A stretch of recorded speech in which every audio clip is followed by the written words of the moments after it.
वैसे तो हर 3 माह में एक बार अधिक मास की अमावस्या आती है। कालगणना के अनुसार इस बार लगभग 19 साल बाद श्रावण में अधिक मास की अमावस्या का विशेष संयोग बना है। 16 अगस्त को पुरुषोत्तम मास यानी अधिक मास की अमावस्या है और इस अमावस्या के बाद अधिक मास भी समाप्त हो जाएगा। श्रावण में अधिक मास की अमावस्या का विशेष महत्व बताया गया है। श्री गायत्री ज्योति संस्थान ज्योतिर्विद पंडित वेद प्रकाश मेहता बताते हैं कि श्रावण में अधिक मास पर अमावस्या के दिन महानदियों में स्नान, गरीबों को दान और पितरों का श्राद्ध तर्पण करने से पितृदोष, काल सर्पदोष, शनि दोष जैसे कई दोषों से मुक्ति मिलती है। जिनके विवाह में बाधा या कोई अड़चन आ रही है तो वो भी अगर भगवान शिव और गौरी की एक साथ पूजा अर्चना करते हैं तो उनके भी विवाह के योग बनने शुरू हो जाते हैं। साथ ही अधिक मास में अमावस्या पर पार्थिव शिवलिंग बनाकर उनकी पूजा अर्चना करने से विशेष लाभ की प्राप्ति होती है। सारे दुख दर्द दूर होते हैं, रुके हुए काम बन जाते हैं। लेकिन ये भी है कि इस दिन कुछ ऐसे काम भी नहीं करने चाहिए और जिनसे आपको बचना चाहिए। तो चलिए आपको बताते हैं कि अधिक मास की अमावस्या के दिन ऐसा क्या करें और क्या ना करें। ये एक बहुत ही अच्छा संयोग बना है कि श्रावण अधिक मास आया है। ये श्रावण का अधिक मास लगभग 19 साल के बाद हमको हमारे काल गणना के अनुसार प्राप्त हुआ है और ये बहुत ही अत्यधिक महत्व का अधिक मास रहा। और कल जो है अधिक मास की अमावस्या है और इस अमावस्या की तिथि के साथ ही ये श्रावण का अधिक मास जो है वो समाप्त हो जाएगा। तो इसका चूँकि श्रावण मास जो है वो भगवान शिव का विशेष मास माना गया है। हम वैसे भी श्रावण मास में भगवान शिव की विशेष आराधनाएं करते ही हैं, परंतु शास्त्रों में कहा गया है, अधिक मास के महत्व में कहा गया है कि अधिक मास में जो भी कार्य किए जाते हैं, पुण्य कार्य किए जाते हैं, उनका महत्व और अधिक बढ़ जाता है।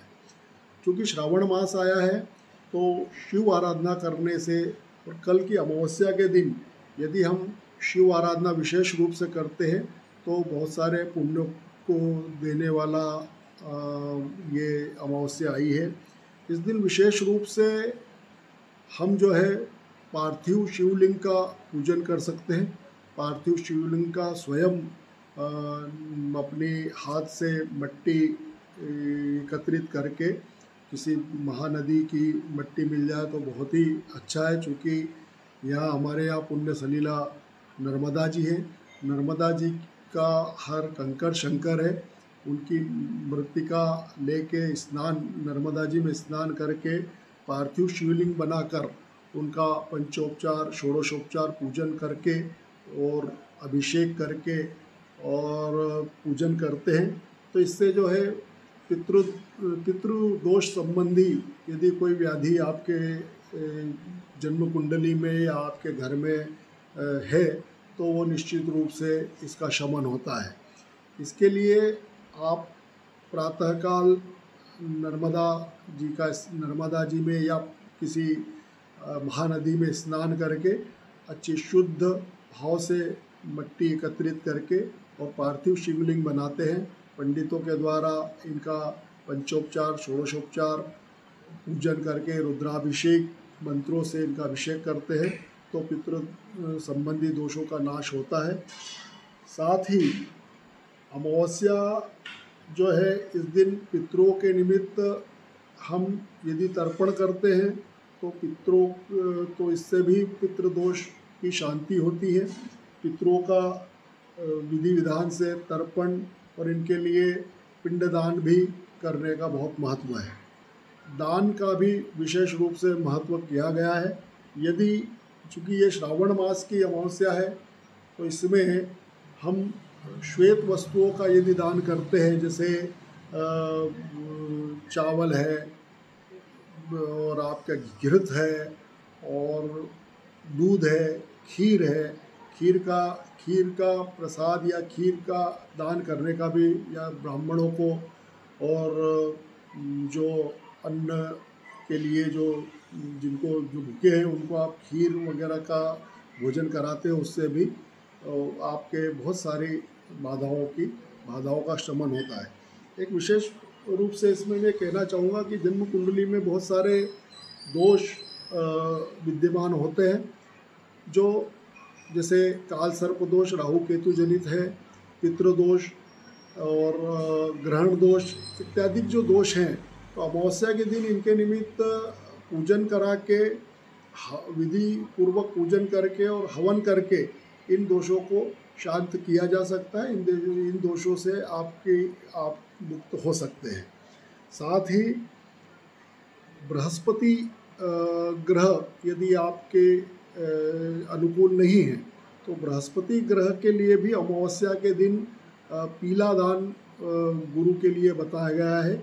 जैसे चने की दाल, पीला वस्त्र, स्वर्ण और हल्दी की गांठ, इसका दान करते हैं तो, और इस दिन यदि आप व्रत करते हैं, उपवास करते हैं, तो भी आपका गुरु संबंधी दोष जो है, गुरु आपके अनुकूल होता है। गुरु महाराज आप पे कृपा करते हैं, और गुरु महाराज जब कृपा करते हैं तो जन्म कुंडली के बहुत सारे दोषों को नष्ट करने के लिए गुरु सक्षम है।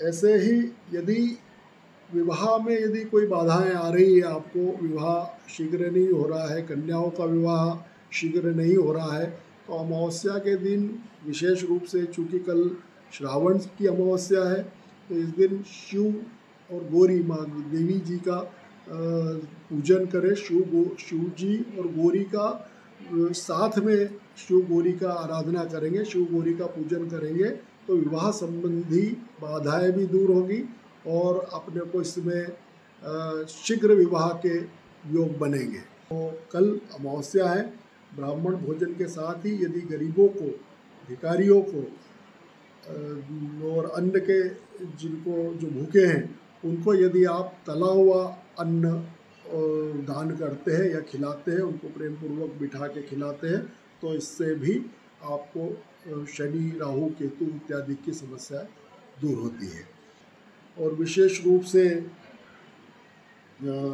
ऐसा कोई कार्य न करें जो अशास्त्र हो, तो ऐसे कोई भी कार्य न करें, कोई सी भी ऐसे दान न करें जो आपको जो है वो अपने आप को नेगेटिव असर दे। कहीं भी अशास्त्रोक्त जो कार्य बताए गए हैं वो कार्य अमावस्या इस दिन न करें तो ज़्यादा बेहतर रहेगा, आपको लाभ मिलेगा। दीपक पांडे, लोकल 18, खरगोन।